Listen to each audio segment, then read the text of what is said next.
Well, everybody, welcome back to Checkride Chat. Again, my name is Wally. Good morning, I'm Jason.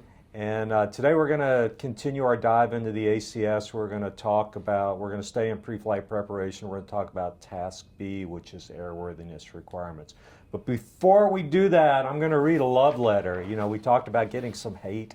We're still getting some hate. God, we're just two guys trying to do a good job, but man. Hate the game, not the player. Yeah. So anyway, we talked about the open door couple weeks ago, and overwhelmingly a lot of positive comments. That's where we got our first hate mail, and a couple guys called me a name. They called me an asshole. But anyway. To each his own. Yeah, so I want to read this comment that we got from another gentleman, and this is a love letter. If you haven't watched, I talked about how if I'm in a Piper airplane, the pilot in command is supposed to make sure the door is closed or latched, I should say, and sometimes I will not latch the door, and we'll take off and the door will be open and we'll end up coming back. And again, I've never failed someone on a check ride for that situation alone, but I think it's a learning thing. And the bottom line is we've got airplanes that are crashing and people who are dying because of doors coming open. Yep. And gosh dang it, we're trying to fix that. But anyway, here's a comment we got. From someone. They saw that episode, and I'm just going to read it. I literally did my last solo cross country yesterday, and the passenger door came open during my initial takeoff. I ended up seeing you guys talk about this subject like a week prior, and it really helped me deal with that situation. Came back, landed, and was all good, but I couldn't imagine what would have happened if I tried fighting it. It's now going to be something I check every time. Thank you so much for all your advice. And that's the takeaway, right? We talked about it. We talked about it. That was in his mindset. Right. Right? So it happened, and it became what could have been an event, became a very quick non-event. Right. Came back around, landed, see you later. Right. But yeah, that was single pilot. Yes. So his comment, what did he say? The struggling with it. I mean, trying to single pilot reaching across, I would put money there's no autopilot in there. Right. But the point is, don't try to do that. Just land, and close it, and go take off again. No harm, no foul. Yeah, he said, I did my last solo cross country, so I'm assuming that he's a student pilot. Mm-hmm. So relatively low experience, probably, 50, 60 hours, I don't know, but, relatively inexperienced. And he watched the video, and did we save a life? I don't know. Hopefully. Well, we changed it. We made him feel better. We did. I mean, obviously he lived through it, so there's one person walking around on planet Earth that maybe I don't know what would have happened had he not watched the video. I'm not going to take credit for that, but did we make a difference? I like to think so. So anyway, that's the whole takeaway. We are not out to get any of our applicants. We're really not. I tell a lot of my applicants, I said the default is that you pass the check ride. You pass the check ride until you haven't. I don't look at it the other way around. Mm-hmm. I assume that the instructors have done their due diligence. The fact that they're signed off tells me a lot right there. So it's like interviewing. When I do the interviews at United, it's you don't tell the applicants this, but it's anybody that you've talked to going to an airline interview, that you've gotten to that point. The job is yours. Right.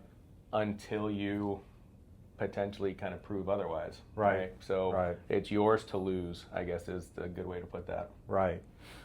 All right, so let's dive into the ACS. We are on pre-flight preparation, Task B, airworthiness requirements. This is going to happen pretty quick into the oral, at least with mine it is. We're going to talk about the airplane. We've talked about, all right, are you legal to fly? What documents do you need? Now we're going to talk about the airplane. Follows on with prove to me, show me this aircraft is legal for us to fly today. Right. And that's where this all comes into play. So going back to one of the first episodes, acronyms. Everybody spits out Aero and Aviate, right? Great. Can you describe what that means? Right. And there's a small percentage, they just said Aero. I need more than that. What is that? I need it. There's Aviate. Well, I need more than that. So Aero, right? That's your airworthiness, your registration, your radio operating license. Be aware of that. Do we need that in America, Wally? No, we do not. No. We do not. So I'm not saying avoid it, but be very aware it's international operations only. So if you cross the border, you need it. And all that is, it's the radio operating license is specifically for the plane. Right. And what is it? It's you're registering that you're a moving radio station. Right. And so that's all that means is you're a mobile radio station airborne. And it's an FCC requirement. Correct. It's not really an FAA thing. It's an FCC requirement. And while we're here talking about it, I will say to the applicant, okay, well, since you brought it up, tell me what radios need to be on that radio license. And it's just a discussion. Again, I'm not sure anybody has ever gotten it right, and it's any radio that transmits. Okay, and so that's going to be COM 1, COM 2 typically. Yeah, and we got two more. We got a transponder. We got an ELT. So there's probably 4. And if you have DME, old-fashioned traditional DME, that also transmits. So what's that? Yeah. What's a DME? DME. What's an ADF? Wow. Yeah. It's the poor man's lightning finder. Right. Anyway, so that's the international stuff. So if you bring it up, go for it. Don't avoid it. I would just say radio operating license, but we're not operating internationally, so we don't need it. It's just like a private pilot go onto the Aviate or the commercial pilot Checkride, the VOR check. Do we care? No. Right? No. But it's good knowledge, right? So then here's one that's always up for debate. So ARROW, the O. What does the O actually mean? Operating limitations. So you mean not POH or operating handbook? No. It is operating limitations. So keep in mind, guys, these rules, I can go delve into this big. These rules are for every aircraft across the board. Yes. It's everything from a Piper Cub with no electrical system all the way up to my 7.5, my 7.6, and Wally's 777, soon to be 7.8. That's right. This goes across every single aircraft. Yes. So it's operating limitations. What those actually are, in the old school itty-bitty airplanes, those are placards. Those are your limitations. They are placarded across your flight deck. Yeah. Now, fast forward to the new airplanes, there's still placards. Go look at your 172 Sierra. There's placards stenciled on your panel all over. All of those, yes, happen to also be in your POH, your operating handbook. But technically the O is operating limitations. And yes, most are all found in a modern aircraft in the POH. So I think that has melded into POH. Give you just an example of something like that, and something I just had to do on my Cessna 120. I've got a 1946 Cessna 120, and during the pre-buy inspection, we found that the airspeed indicator sitting on the ground was indicating about 40 miles per hour. Yes, that's a fast 120 right there. That airplane is in miles per hour. And we needed to replace the airspeed indicator. Good luck finding a airspeed indicator for a 1946 model airplane. The shop found one for a 150 that was going to work, but all the markings were wrong on it. First of all, it was knots that needed to be converted to miles per hour. So they got the airspeed indicator, then they had to go and have their markings removed and new markings put on the airspeed indicator, and we got all that taken care of. But it's a little bit of a hassle. But that's an example of operating limitations. The the green arc or the red line, and 120 doesn't have a white arc because No flaps. no flaps, no white arc on the airspeed indicator. Is that what the white arc is for? Yeah, Man, yeah. it's amazing. Yeah. All right, it's amazing Yeah. what a little airspeed indicator tells you. Yeah. So, airworthiness certificate, when does that airworthiness certificate expire? Does it? And it doesn't. There's no expiration date on an airworthiness As certificate. long as, and I hear it all the time, well, as long as it's airworthy. What does airworthy mean? Right. And it's the simplest answer is that as long as you do the required ADs and inspections. Right. Done. So ADs are done, your aviate is done, ergo, your aircraft is now airworthy. Right. That's it. The airworthiness does not expire. That is a true statement as long as you maintain airworthiness. But how do you maintain airworthiness is required maintenance inspections. Right. Simple as that. And Right. that is your aviate. The registration, when does that expire? It used to be every... Used to be every 3 years. Now- It's every 7 years Now now. it's every 7. I Yeah. think a big part of that getting changed when I bought one of the airplanes for the flight school, it was COVID era time frame. Yeah. Ooh, I think we went, so most of the paper registrations, I guess, it's just like your pilot certificate, it's 120 days. Well, we went way over that. Yeah. Way, way over because they were such a backlog. Right. And so I think they blankly was like, you know what, this is silly. Every 3 years, that's a little ridiculous. So they went to 7. I would parallel that for CFIs. They got rid of the expiration date. Now it's a recency date. Right. It's simply because they don't have to mail you a certificate every 2 years. And to go old school, back in the day, aircraft registrations never expired. They didn't. But the problem was that all of a sudden the FAA did an audit one day and realized that there's 602 million airplanes registered in the United States. I'm exaggerating a little bit, but they kind of lost track of it. Mm-hmm. So they went to an expiration type situation, and when they first implemented it, it was every 3 years. So when I first started getting back into airplane ownership, it was every 3 years, and I will say the process of renewing registration was really simple. Well, I mean, now it's all, if they have your email address, it's Yeah. click, click, click, and boom, you get a temporary right when you renew. yeah, And you get a little cardboard postcard thing yeah, in the mail in less than 2 weeks. It's actually, there's no reason not to. Oh, here's one. I had to turn down a flight. We got through this was up in Colorado in Denver at a school.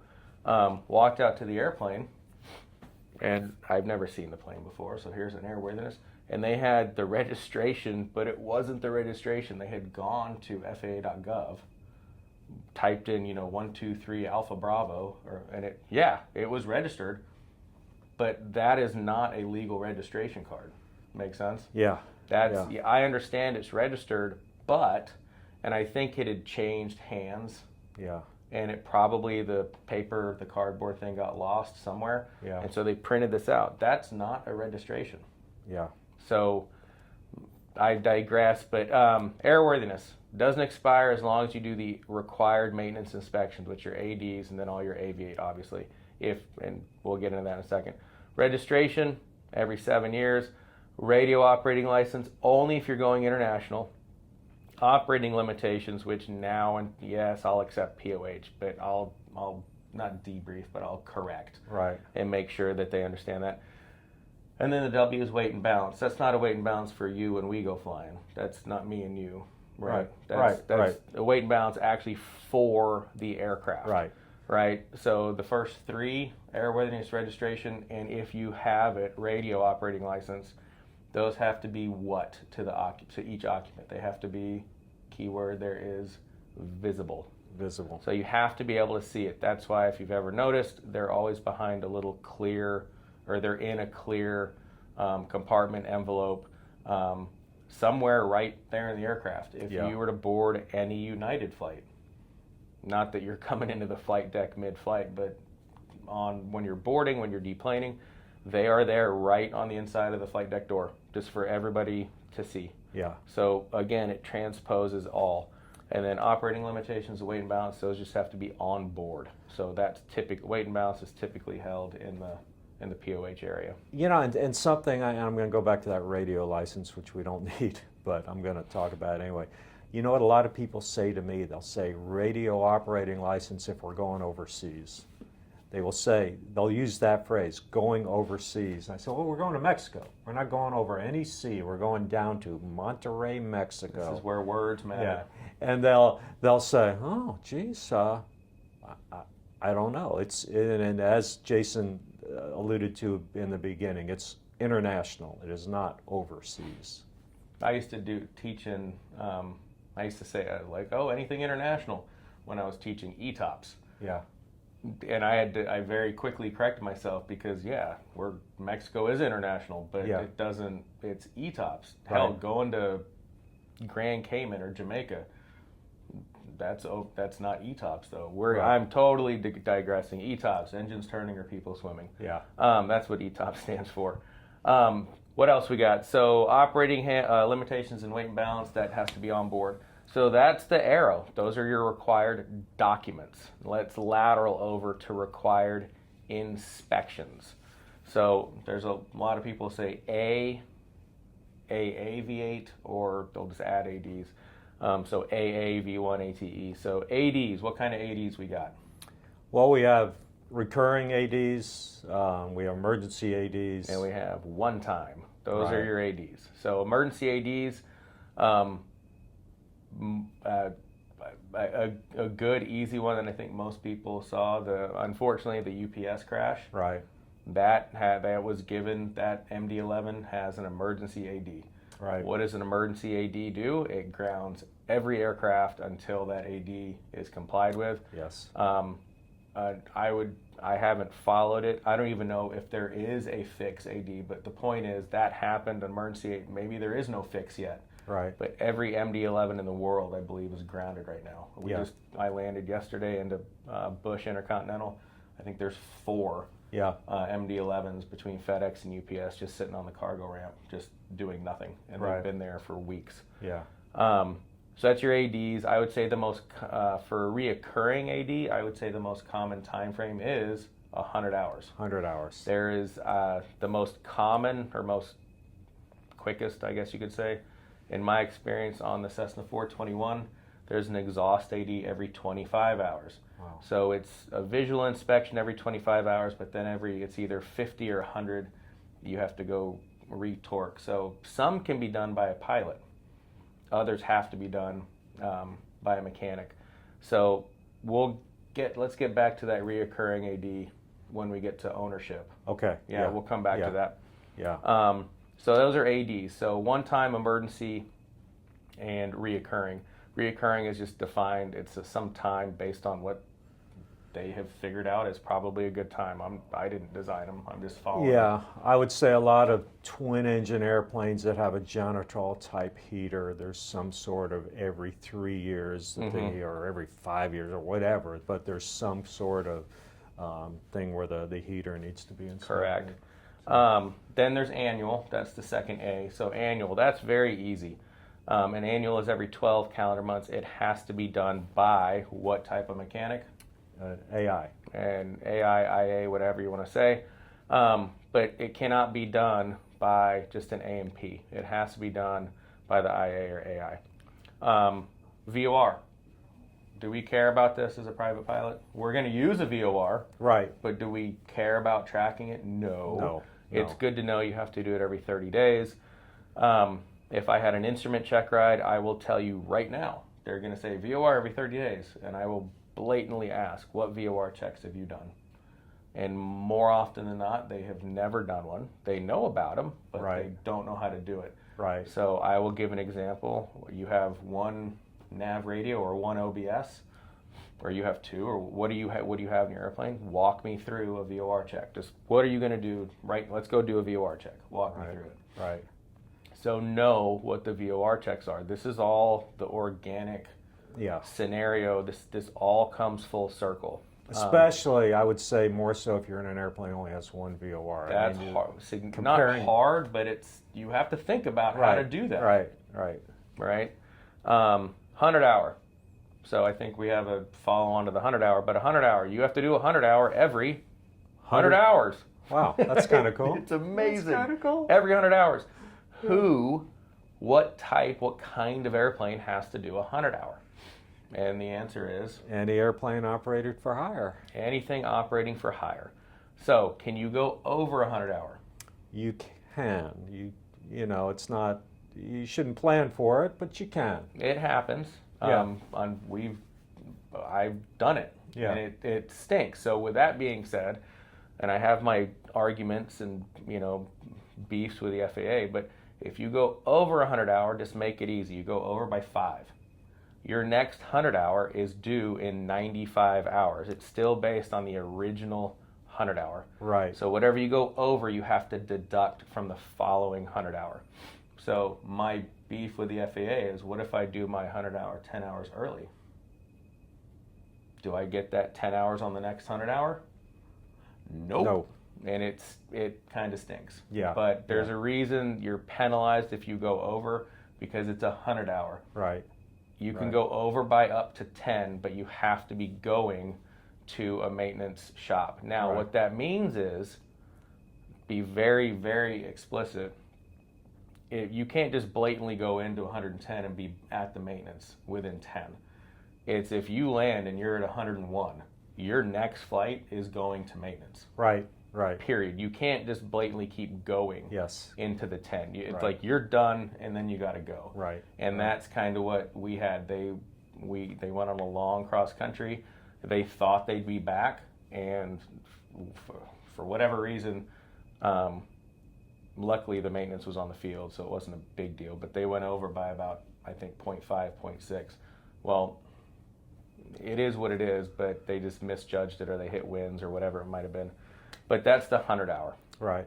Now, going back to the annual, you can kind of milk 13 months out of an annual. Oh, well, if you're an owner, you figure that out real quick. And I do that as an owner. I mean, I know on my Saratoga, my annual is due in June of 26. So I will talk to my mechanic and I'll say, hey, let's put the airplane in the shop. At the end of June. About June 27th. So you sign it off the first couple days of July, and now your annual is, you just earned a month. It's due July 31st. So you can kind of get, well, you can get 13 months basically. If you do it right. Yeah. So on that note, that's why the word calendar month is there. Yeah. So I don't know how many days are in each month. I got too many other things going on in my head. So if it's August 5th was when it was done, okay, it was the end of August. That the end of August of the following year is when it is due. You know how to figure that out? Okay. So you do the knuckle thing. You know this? No. So you start with your knuckle. Does it matter what hand? No, it doesn't matter what All right. hand. You start with your knuckle, and then you got the little space in between the knuckles. So you go January, February, March, April, May, June, July. Then go back here, August, September, October, November, December. Every one that hits a knuckle is 31 days. You just learned something today. Yeah, All right, totally cool. unrelated. So January, March, April, May, July, August. July, August, both have 31 days. Well, anyway, well, there you go. Well, all right. So now you're welcome. Okay. Yeah. Where were we? 100 hours. All right. So no, that was annual. You did annual, so that was that. So yeah, you can earn an extra month by just dropping your airplane at the end.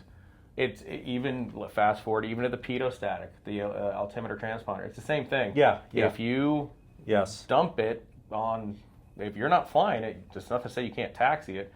If you take it on January 1st, not that anyone's going to be open, but you just earned a whole other month, and you can leap to 13 if you're, or in that case 25. Yeah.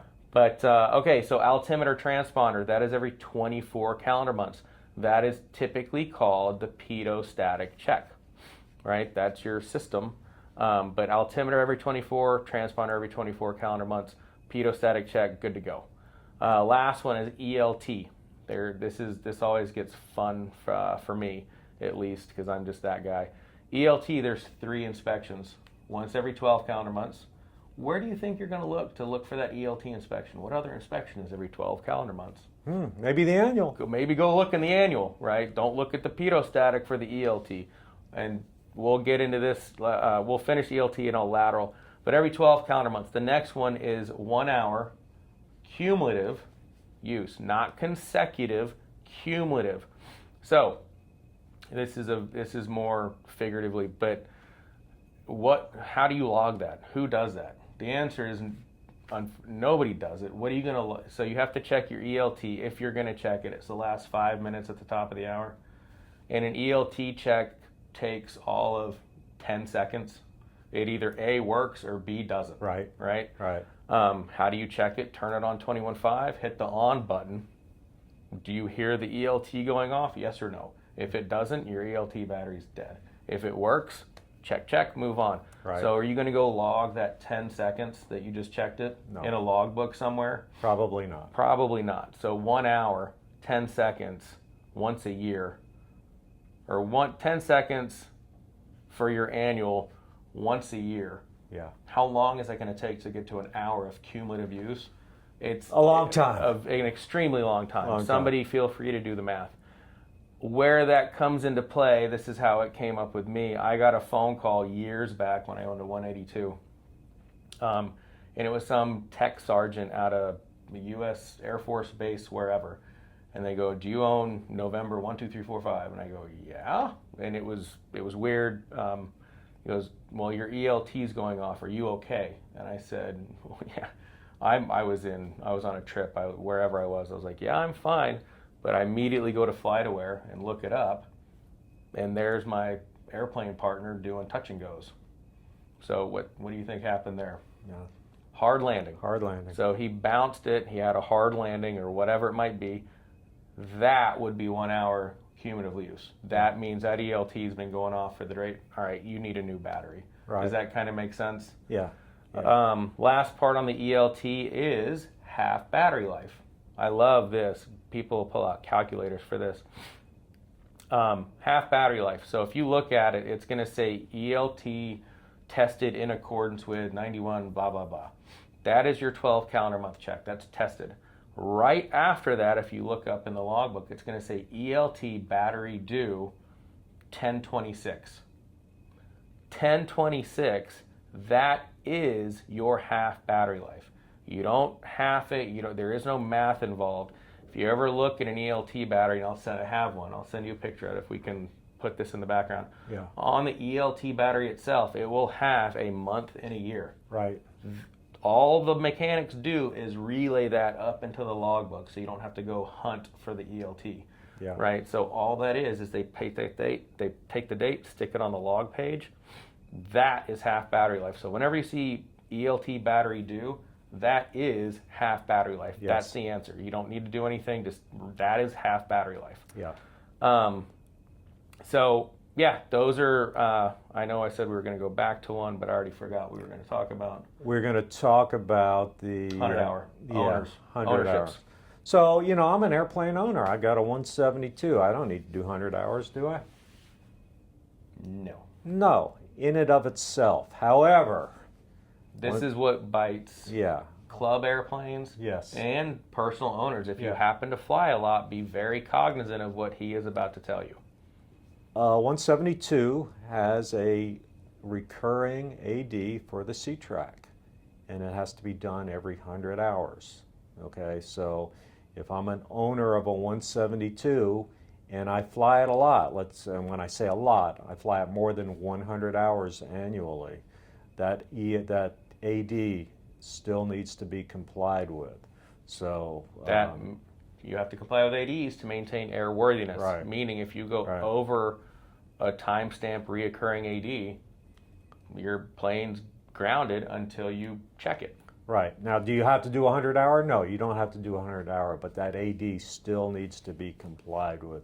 So, and that gets taken care of on the 100 hours. So just be aware of that. It's just something to think about if you have a recurring AD. Now, in reality, for a personal airplane owned by, one person, 100 hours a year is Quite a bit. That's a lot. That's a lot of flying. I mean, we all say I'm going to fly 100 hours, but we don't fly. If you're using it for your whole business, for your incidentals, that might come into play. Like Right. if you're actually flying it for work, that'll come into play. It's Yeah. R182. We had 3. It was the older 182. It was the seat tracks or the seat rails. Yeah. The ignition, you had to do a ground check because it was a King ignition system, and you had to grease the flap tracks. All of those could be done by pilots. It wasn't necessarily mechanics. So we Right. would make a log entry. We've greased the flap tracks, and I think the seat track, you're just checking for cracks, Yeah. if my memory serves. Yeah. There's no cracks, Yeah. and then our ignition, ground check, ops check, okay, and we would put it in the logbook. And pilots. a lot of this can be done by pilots. Replacing your ELT battery can be done. And in fact, one of my airplanes, I've replaced the ELT battery. And when you buy the ELT battery, when you get it, shipped to you, it actually has the logbook endorsement that you put There in you the go. logbook. So it's almost dummy proof. It's almost dummy proof. Almost. 2 things. Let's go on this. So common aircraft, Cessna 172. How many logbooks does a Cessna? How many maintenance logbooks does a Cessna 172 typically have? Typically, I'm going to say 2, but they might have 3. There might be a propeller. I would say typically 3, and the prop is the weird one. Yeah. Sometimes on the new stuff, there's actually 4 because Right. they'll have an avionics logbook. Right. But this goes back to know what you're looking for and where you need to look. Yeah. So there's always an airframe. There's an engine, so there's an airframe or an aircraft logbook. There's an engine logbook, and my experience, there's a propeller logbook. Sometimes they put the prop in the airframe. Right. It is what it is. But know where to look. Like Yeah. you're looking. So if I said commercial license, private license, Wally, go pick up this airplane for me. I would hope you're going to go look and use these acronyms. Go find Aero. Yeah. Go get the logbooks and look through and find Aviate. Prove to yourself this airplane is legal to fly. Who is ultimately responsible?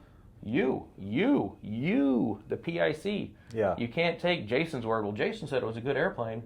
Yeah. Nope. Hey. It doesn't matter. Use some common sense. If you want to know when the last oil change was done, I'm guessing that's going to be in the engine log. No, propeller. Okay. All right. Yeah. Well, that propeller oil. Where are we going to find the ELT? Yeah. I'm going to look in the prop log because it just spins around on the prop, right? Yeah. Yeah. So use common sense on where stuff will be located. Right. Well, you want to pick on a flight school? Let's pick on a flight school. Let's go. Let's pick on a flight school. Okay, so flight school, no names will be named, but let's pick on a flight school. So this question will come up, prove to me, let's make sure this aircraft is legal for us to fly. And they will give, they'll slide across an inspection report. And it's, oh look, the annual was done here and it's due here. The 100-hour was done here, it's due here. The pedostatic or altimeter was done here and it's due here. So it's one sheet of paper with all the inspections. Awesome, good for you. Where's the annual? That is not a logbook. Right. I want you to pull and show me logbooks. You are a pilot. You're being trained to be a pilot to operate in our airspace, in our system.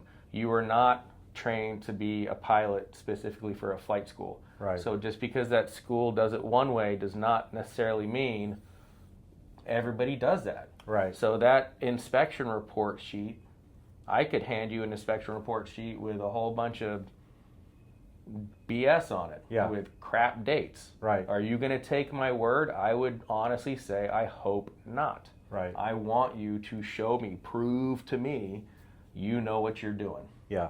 Yeah. What else? And I will, in practicality, these questions about this will get sprinkled throughout the Checkride because The we're talking about a scenario. scenario. Yeah. So I'll say, okay, we go out to the airplane, we're pre-flighting it, and I tell all my applicants to plan the flight to start 2 hours after the beginning of the Checkride. Now, my Checkrides typically start at either 0800 or noon. is when they're scheduled. They start in the daytime. Yeah, that noon one. Daytime. Yeah. Okay. So, but having said that, I will tell them to plan the cross country to start 2 hours after, so that that noon check ride, we're now going to be taking off at 1400, and it may, this time of year, we're in winter time, it may go into nighttime. It may get dark outside. May. Oh, It that's may. scary. Yeah, I know. With one engine? I know. Wow. Well, I've done it. But anyway, so I will say, okay, we during our pre-flight, we determined that one of the navigation lights is inoperative. Can we go? And so... I use the same thing. Okay. You walk outside, you find out your left nav light's in op. Okay. What are you going to do? Is that the purple one? It's the rainbow one. Yeah. Yeah. Okay. Anyway, sorry. You know, and you know, the question is, can we go? And boy, sometimes this takes a long time. This goes back to, here's your acronym, your A tomato flames and flaps, right? Right. Can you go? Yes, I understand you're going to look at the KOEL. You're going to look if you have an MEL, and no little airplane has an MEL. You're going to go through required equipment, and the answer is no, you don't need it. Right. Right? So you can go. The answer is yes, you can go. You can go. However, what do we need to do? You have a known piece of equipment that is in op or malfunctioning. Right. You know about it before the flight. What do you have to do? Right. So you have to placard it. Yep. You have to deactivate it. Yep. So using the nav light, you're either taking the bulb out or you're pulling the breaker, and then you have to log it. So 3 things: placard, deactivate, log. Right. So I always ask, well, can you log it in a logbook? Yes. And yeah. So a lot of people say no. Yes, you absolutely can. You're going to go reference preventative maintenance. Right. And it's going to tell you what you can and can't do. What do you write in a logbook? If anybody's ever read a logbook entry, this is your simple answer. Write exactly what you discovered/did. Discovered left navigation light in up. I placarded it in up. I deactivated it by pulling the breaker, taking out the bulb. I deem this aircraft safe or legal for daytime only flight. Right. Pilot 1, 2, 3, 4, 5. Right. So name, pilot certificate number, you're done. That's Right. it. Fast forward to nighttime, you're done. You're not going anywhere. Right. Right. Now let's go back to the deactivation. Let me give you a little history. Back in the day when things didn't work that we didn't need, it was no big deal. Nav light doesn't work, we just go. There was a crash. I believe it was Air Canada. This is probably in the 90s. They had an entertainment system that was not working. Big deal. Do we need movies in the back of an airplane? It's the one that went down in the ocean? I want to say it landed in Toronto. Oh, it landed. Yeah. Okay, I'm thinking of that one. Basically there was a short in the entertainment system.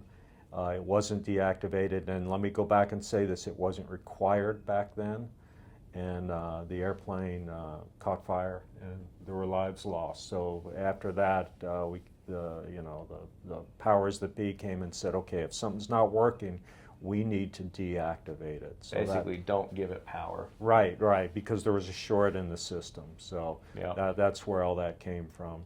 But, again, so like my afternoon check rides where we're taking off at 2 p.m. local time, 1400, we're going to fly 3 hours to a fuel stop, and then we're going to fuel the airplane up, and then we're going to fly another 2 hours, and we're going to get to wherever well into nighttime. Do we need those nav lights for night? And the answer is absolutely yes. Now, we talk about, well, could we make it to our fuel stop and maybe get it repaired there? Yeah, that's an option That's too. a little bit of planning. Yeah. Make sure there's a bulb, make sure. Yeah.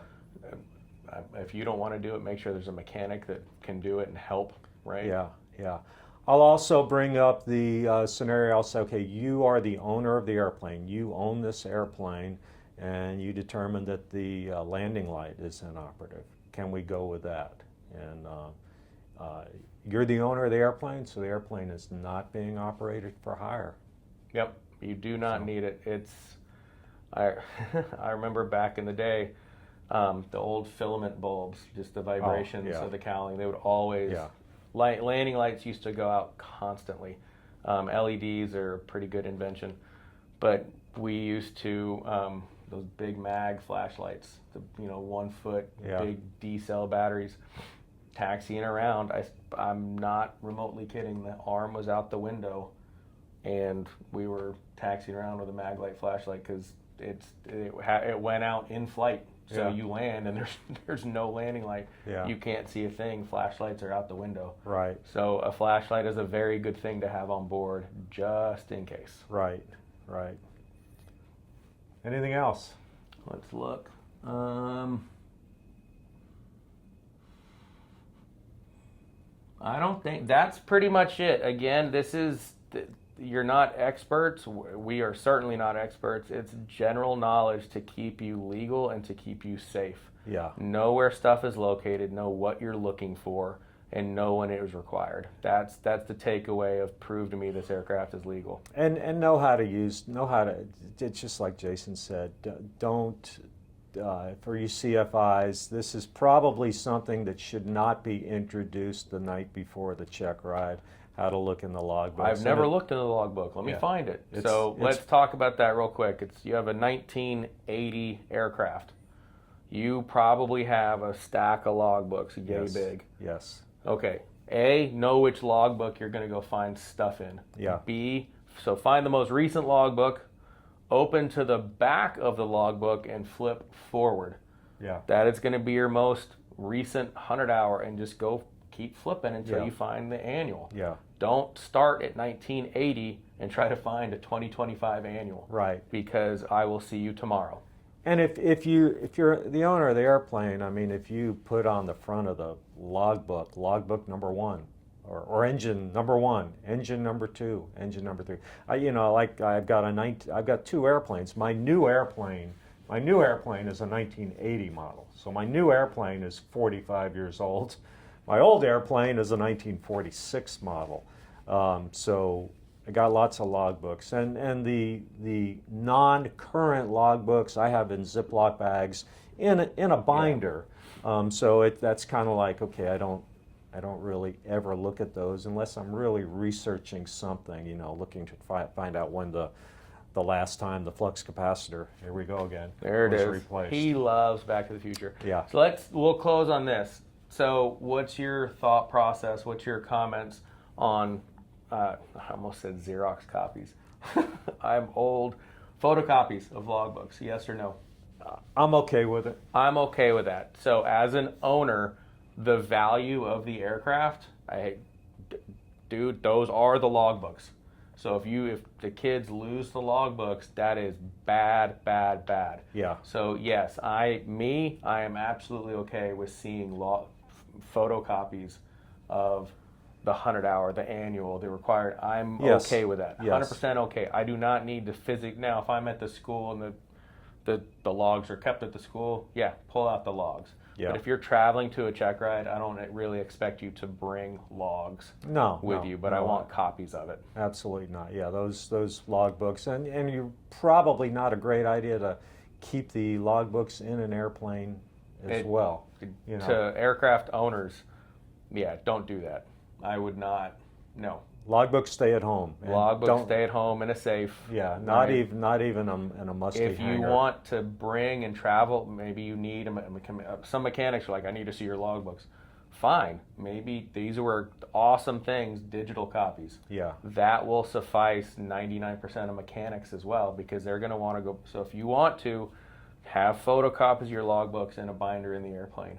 But I would not keep logbooks in an airplane. And that's my opinion. I think that's Wally's opinion. If you want to do it and you're the aircraft owner, have at it. Yeah. We cannot tell you how to run your airplane. Another thing, and I know we keep saying we're about to close, one more thing. We may go out on a check ride and find a discrepancy that takes maintenance. And the applicant will say, okay, the so-and-so was broken. They're fixing it right now. And then we come back and I say, okay, is it logged? And you usually get the deer in the headlights look, no. I said, well, did we just do maintenance on the airplane? Yeah, we just replaced a tire. Does that need to be in the logbook? And yeah, the answer is yes. Yes. Anytime a mechanic touches that logbook or touches that aircraft, it needs to be logged. Until it's logged, in theory, that plane's downed. Right, right. Like, don't mess with that. It has to be logged in the logbook. Right, right. So, all right, now we done? I think we're done. All right, we're done. We're all out. right. We all promise. Right, all right. So we have now finished 2 tasks, A and B, from pre-flight preparation from the private pilot ACS. We'll dive into more. We may mix this thing up. We may, I'm thinking next time we talk, maybe we talk about something other than the ACS. We'll talk about something not so mundane. Yeah. But these last 2 ACS things, that's kind of those 2 things. How it is how every single check ride opens. Yeah. So know it, love it, learn it, be good at it, and it's just going to make the opening statement go very, very well. Yeah. For the first 10, 15 minutes of a ride. Yeah.